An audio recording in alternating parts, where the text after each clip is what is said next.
Hello everyone, welcome back to my channel and another episode of RGH3 101. In today's episode, we're going to do a deep educational dive into the bad update exploit. We're going to explore what it is, how it works, and why it exists. So I'm going to make this as simple and as educational as I can. So let's get to the presentation. So in this presentation, I'm going to be breaking down the Xbox 360 bad update exploit. This is a major development in the 360 modding scene because it works on the latest dashboard and does not require any type of soldering work. I'm going to explain what it is, how it works at a high level, and why it matters in console security history. We will look at the technical foundation, how it interacts with the Hypervisor, and what makes it different from RGH or JTAG. Think of this as part of the larger security evolution story of the Xbox 360. So the big question is, what is bad update? Bad update is a software-based hypervisor exploit. It works on dashboard 17559, which is the final official Xbox 360 dashboard. Unlike RGH or JTAG, this does not require hardware modification. That alone makes it extremely accessible to more users. And if you're wondering, what does bad update enables? When successful, bad update allows the console to run unsigned code. That means Homebrew applications, custom dashboards, and advanced tool can execute. It can also allow CPU key and non-key access for research purposes. However, this access is temporary. How does bad update works? At a high level, bad update exploits are race conditions in the Xbox 360 hypervisor. The hypervisor is the security boss of the system. It verifies what code is allowed to run. A race condition means the exploit attempts to execute code at a very specific time and window. The requirement for this exploit is quite simple. To run the exploit, you need a console on dashboard 17559 and a properly formatted USB drive. There are supported entry methods such as avatar-based exploit or specific game-based trigger.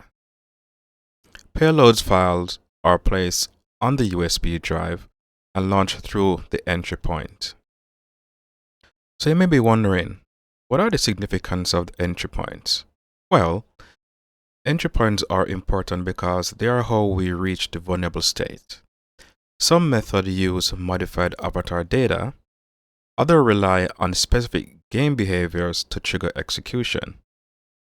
Later revisions improve reliability to around 80%. So what exactly is happening in the console when bad update has been executed? Well, under the hood, the exploit targets a timing flaw in the hypervisor. If the race condition succeeds, unsigned code executes with elevated privilege.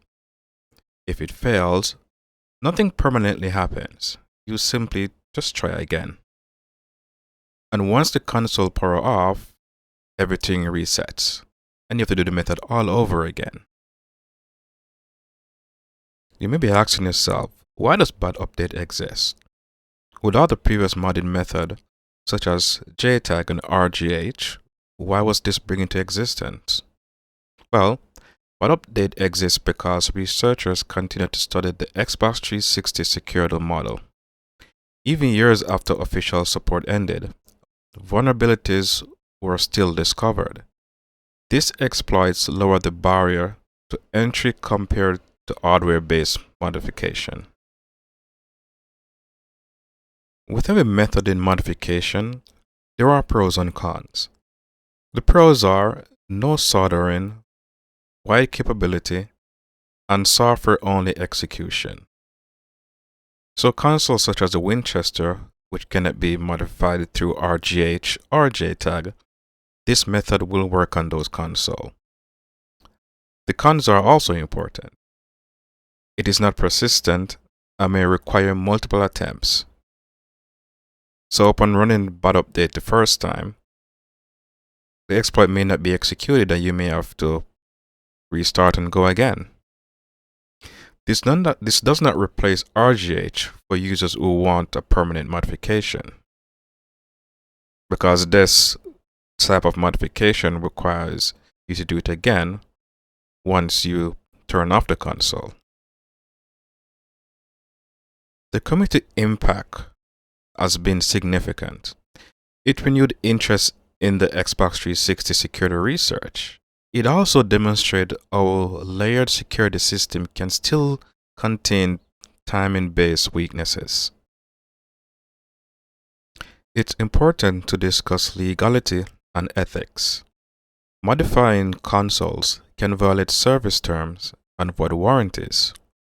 Even though the Xbox 360 is no longer being manufactured, this applies to all other consoles and current gen. This presentation is for educational and research purposes only. It's not a way to demonstrate or to show you how to modify consoles. So, in summarizing everything, BadUpdate is a software-only Hypervisor exploit. It works on the final dashboard using a USB-based entry method. It grants temporary unassigned code execution, and it represents another chapter in the Xbox security evolution story. Sources for this presentation include the console mod wiki and public research documents found on that website. Always review primary resource and community findings when studying console security topics, and there are open discussions that you can involve yourself in. And that is the conclusion of another episode of RGH3 101.